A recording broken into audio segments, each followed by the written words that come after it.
नमस्कार, मैं बंशीधर कुमार आज आपके लिए जीके का पार्ट 2 लाया हूँ। आप इस वीडियो को शेयर, लाइक, सब्सक्राइब ज़रूर करें। चलिए अब प्रश्नोत्तर देखें। 2022 का पद्म विभूषण पुरस्कार इनमें से किस क्षेत्र के लिए प्रदान नहीं किया गया था? ऑप्शन ए कला, बी व्यापार एवं उद्योग, सी साहित्य एवं शिक्षा, डी सिविल सेवा। व्यापार एवं उद्योग क्षेत्र में पद्म विभूषण पुरस्कार किसी को नहीं मिला 2022 में। 2022 में पद्म विभूषण पुरस्कार कुल 4 लोगों को मिला। कला, साहित्य एवं शिक्षा, सिविल सेवा एवं सार्वजनिक मंत्रालय, सार्वजनिक क्षेत्र में मिला। कला के क्षेत्र में प्रभा अत्रे, राधे श्याम खेमका शिक्षा और साहित्य के क्षेत्र में, बिपिन रावत सिविल सेवा के क्षेत्र में, कल्याण सिंह सार्वजनिक मंत्रालय के क्षेत्र में। पद्मश्री इस साल 2022 में कुल 106 लोगों को मिला और पद्म भूषण 16 लोगों को मिला। पद्म भूषण में जो 2 लोग हैं वो यूएसए के हैं, यूएस नागरिक है, भारतीय मूल के यूएस नागरिक, और एक भारतीय मूल के मेक्सिको के नागरिक हैं।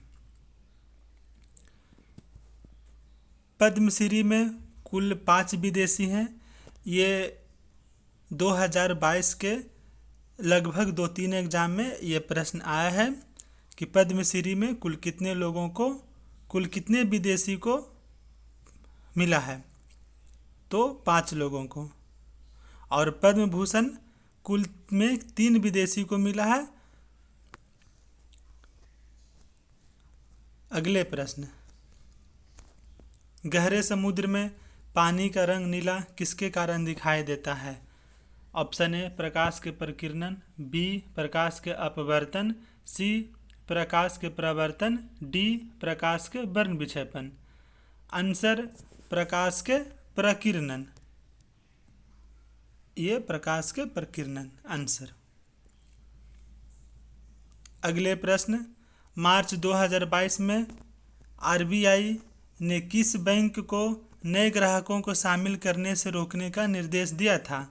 Option A Ujjivan small finance bank, B Paytm payments bank, C Airtel payment bank, D AU small finance bank. Answer Paytm payments bank. Paytm payments bank का मुख्यालय नोएडा उत्तर प्रदेश में है। उज्जीवन स्मॉल फाइनेंस बैंक का मुख्यालय बेंगलोर में। एयरटेल पेमेंट बैंक का मुख्यालय new Delhi में। एयू स्मॉल फाइनेंस बैंक का मुख्यालय जयपुर में। ये प्रश्न राजस्थान के 2-3 एग्जाम में आ चुका है। बहुत महत्वपूर्ण प्रश्न मैं आपके बीच लेकर के आया हूँ। आप अपने सभी भाई बहनों, दोस्त के पास ज़रूर शेयर करें। अगले प्रश्न,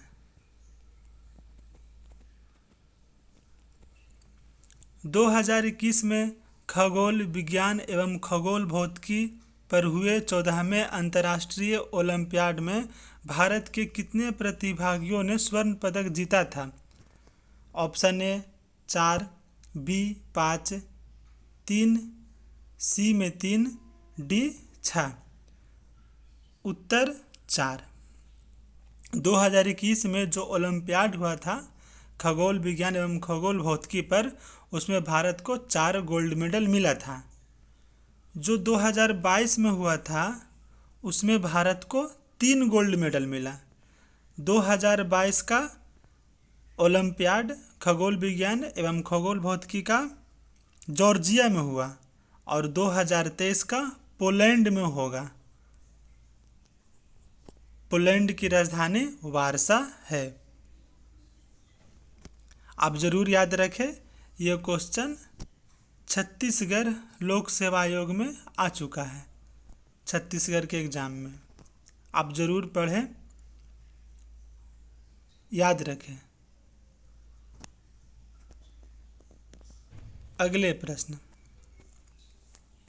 अतीत में खर्च की गई लागत जिसे भविष्य में वसूल नहीं किया जा सकता है क्या कहलाती है?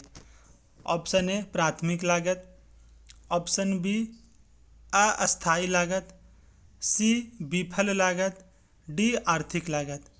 आंसर विफल लागत। अगले प्रश्न, निम्नलिखित में से कौन सी मानव कोशिका अपने आकार को बदलने की क्षमता रखती है? ऑप्शन ए यकृत कोशिका, बी आरबीसी, सी में डब्ल्यूबीसी, डी मस्तिष्क कोशिका। उत्तर डब्ल्यूबीसी। व्हाइट ब्लड सेल, मानव में व्हाइट ब्लड सेल का नॉर्मल रेंज 4500 से लेकर के 11000 पर माइक्रोलीटर तक है। अगर इस रेंज में रिपोर्ट नहीं रहता है तो समझिए कि आपका शरीर इन्फेक्शन सहने के लिए तैयार नहीं है। थोड़ा सा भी इन्फेक्शन अगर आपके शरीर में है तो समझिए कि आपका डब्ल्यूबीसी नॉर्मल रेंज में नहीं है। RBC red blood cell. अगले प्रश्न, जुलाई 2022 तक की स्थिति के अनुसार प्रधानमंत्री श्रम योगी मान धन योजना के तहत लाभार्थी द्वारा मासिक योगदान का कितना प्रतिशत देय है? Option A 40%, B 50%, C 25%, D 30%।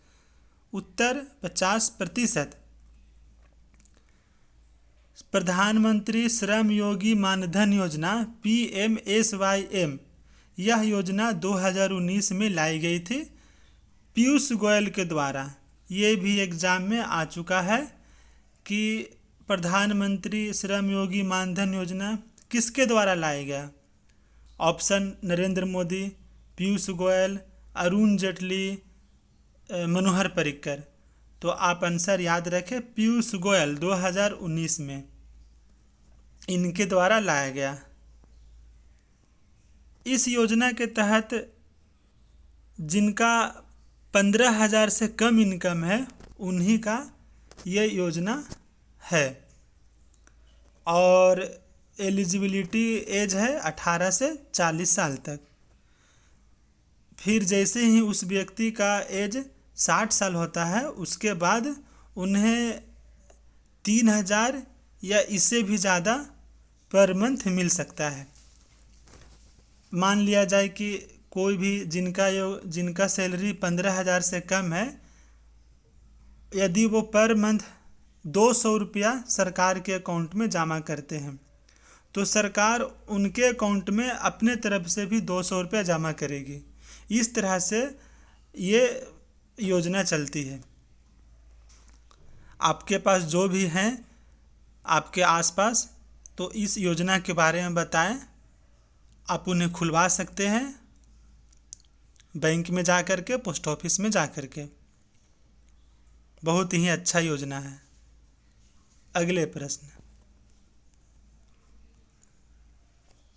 इनमें से किसे पैराशूटिंग में उनकी उत्कृष्ट उपलब्धियों के लिए मेजर ध्यानचंद खेल रत्न पुरस्कार 2021 से सम्मानित किया गया था?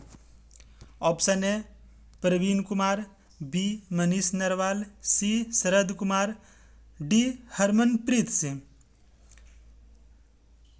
पैराशूटिंग का संबंध निम्न में मनीष नरवाल से है। 2021 में मेजर ध्यानचंद खेल रत्न पुरस्कार कुल 11 लोगों को मिला। 2022 में केवल एक जन को मिला, अचंता शरत कमल। इन्हें ही 2022 का मेजर ध्यानचंद खेल रत्न पुरस्कार मिला। इससे पहले इस खेल का नाम राजीव गांधी खेल रत्न पुरस्कार था।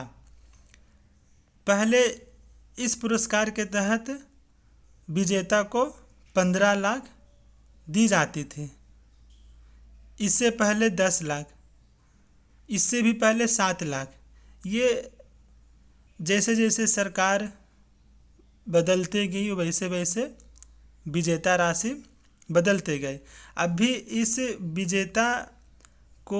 विजेता को 25 लाख रुपया प्रदान की जाता है।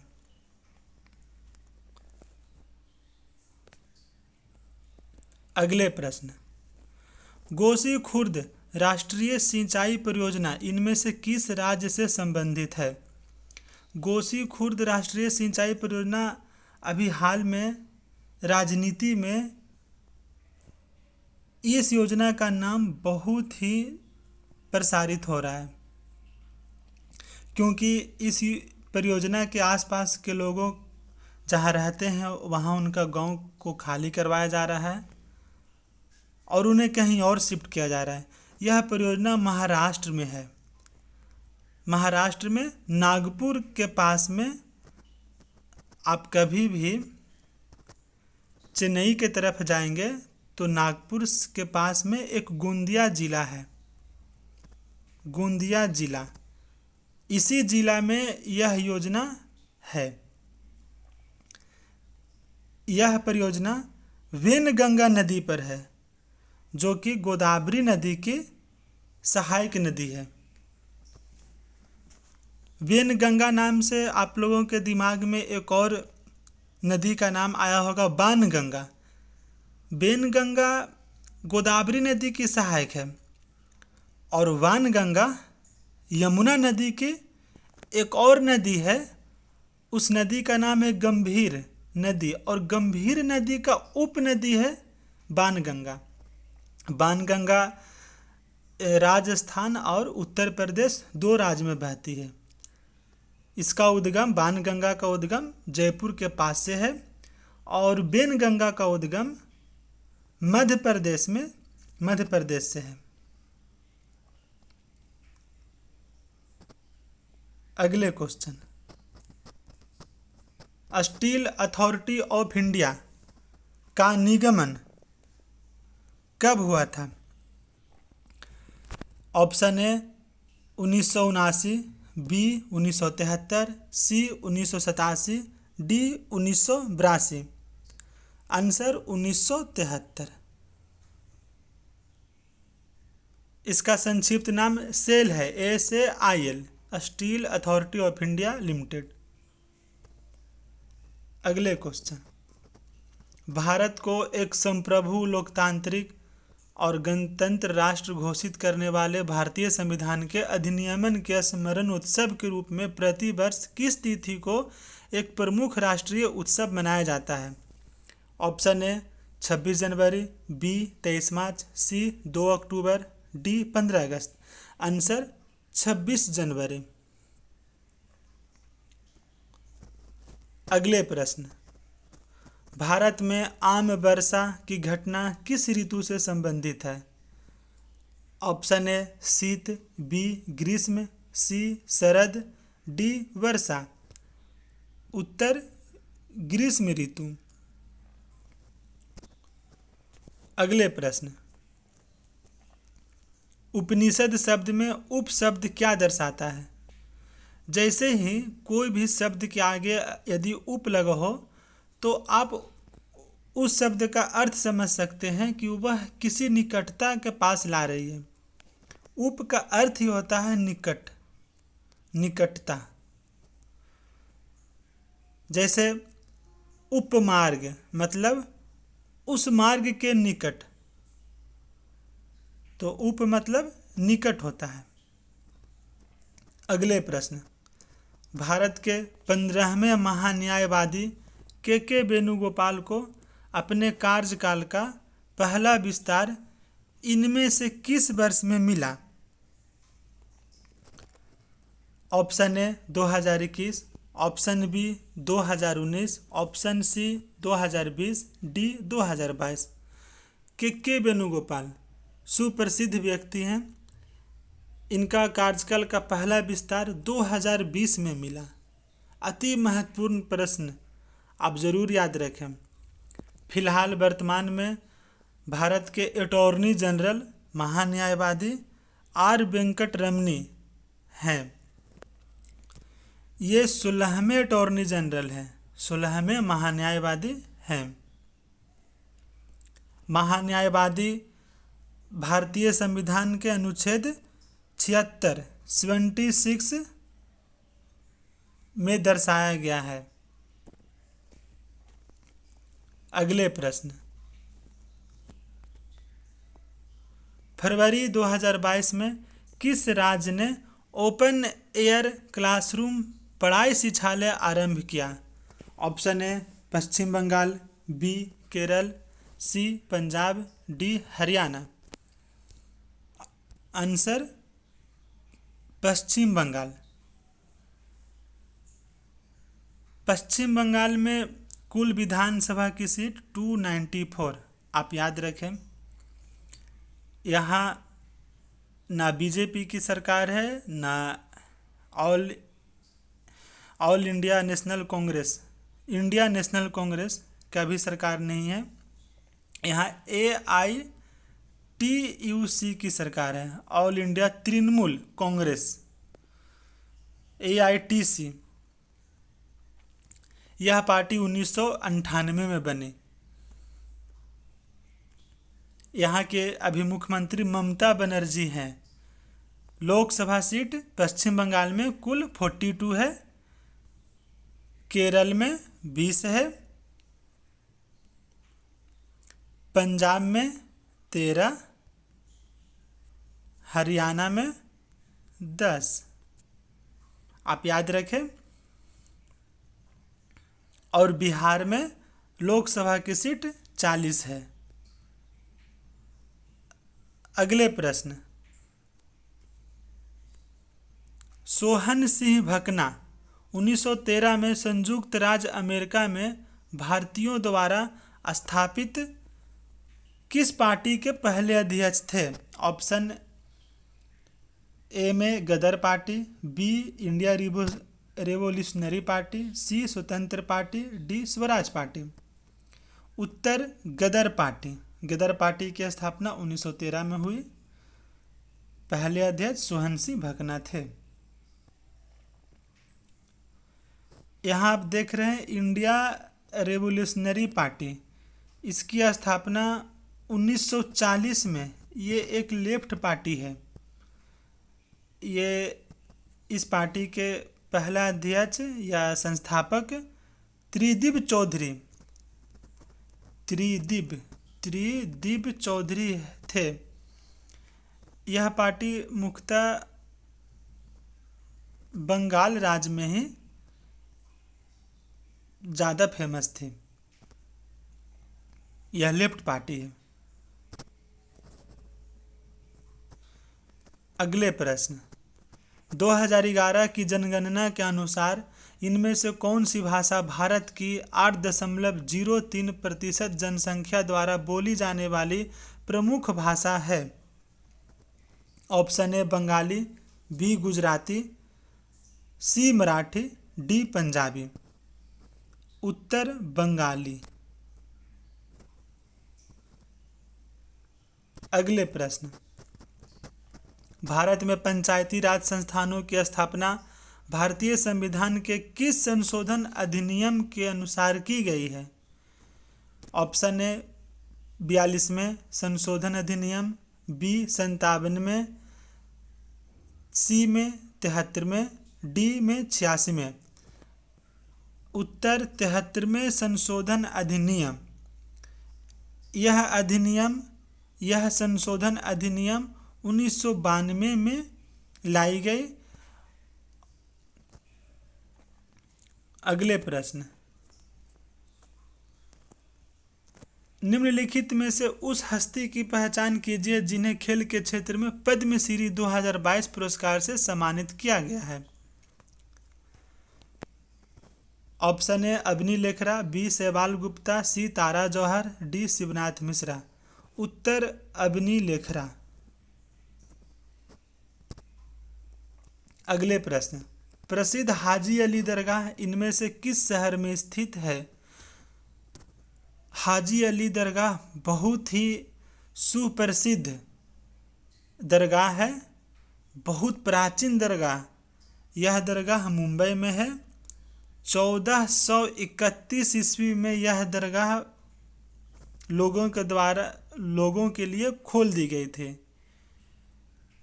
एक मुस्लिम व्यापारी जिनका नाम पीर हाजी अली शाह बुखारी थे, उन्हीं के नाम पर उन्हीं का दरगाह और उन्हीं के नाम पर यह है। प्रसिद्ध हाजी अली दरगाह ये मुंबई में समुद्र के बीच में है। आपको कभी मौका मिले तो यहाँ जाएं, बहुत ही शानदार दरगाह है, आप देख सकते हैं।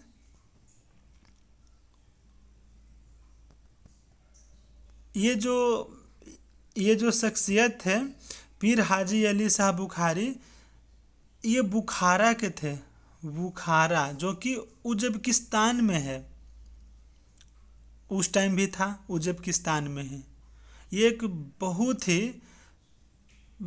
ही अत्यंत प्रसिद्ध व्यापारी थे उस टाइम, 15वीं शताब्दी में।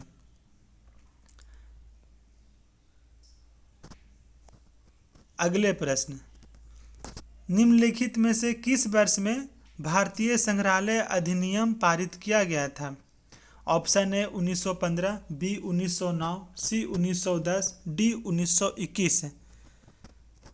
उत्तर 1910। अगले प्रश्न, किशोरावस्था के दौरान मानव शरीर में अनेक परिवर्तन होते हैं। निम्नलिखित में से कौन सा परिवर्तन केवल लड़कियों में लैंगिक परिपक्वता से संबंधित है? ऑप्शन ए मुहासे युक्त तैलीय त्वचा, बी शरीर के विभिन्न हिस्सों पर बालों का बढ़ना, उनकी दिखावट के प्रति सचेतता, स्तन ग्रंथियों की वृद्धि। उत्तर स्तन ग्रंथियों की वृद्धि।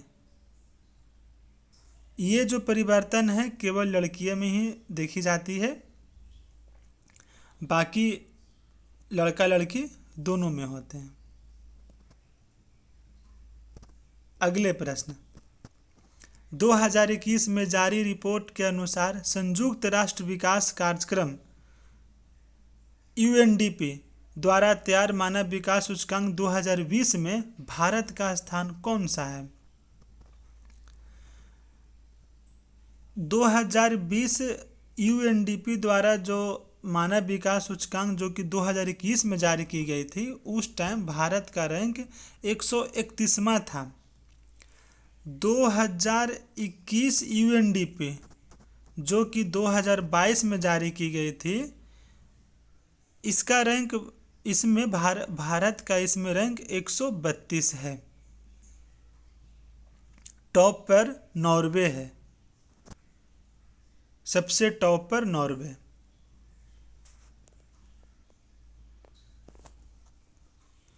अगले प्रश्न, अब नॉर्वे सबसे टॉप पर, जो स्कैंडिनेवियाई देश है वो हमेशा टॉप ही आते हैं। नॉर्वे की राजधानी ओस्लो है। अगले प्रश्न, सभी पंचायत संस्थाओं में पदों का कितना भाग महिलाओं के लिए आरक्षित है? Option A 1/5, B 1/3, C 1/2, D 1/4। उत्तर 1/3। ये रहा आपके लिए अति महत्वपूर्ण प्रश्नोत्तर। आप इस वीडियो को शेयर करें, लाइक करें, सब्सक्राइब करें। आपका जितने भी एग्ज़ाम है फ़िलहाल में इस साल, जैसे SSC MTS, SSC CHSL, SSC CGL, चाहे FCI हो, चाहे वो आपका राज्य लोक सेवा आयोग, संघ लोक सेवा आयोग हो, उसमें जो पार्ट 1 पार्ट 2 है, इसमें जितने भी जीके है वो देखने को ज़रूर मिलेगा। आप इस वीडियो को 2 से 3 बार ज़रूर देखें और पूरा अच्छे से पढ़ लें। जय हिंद।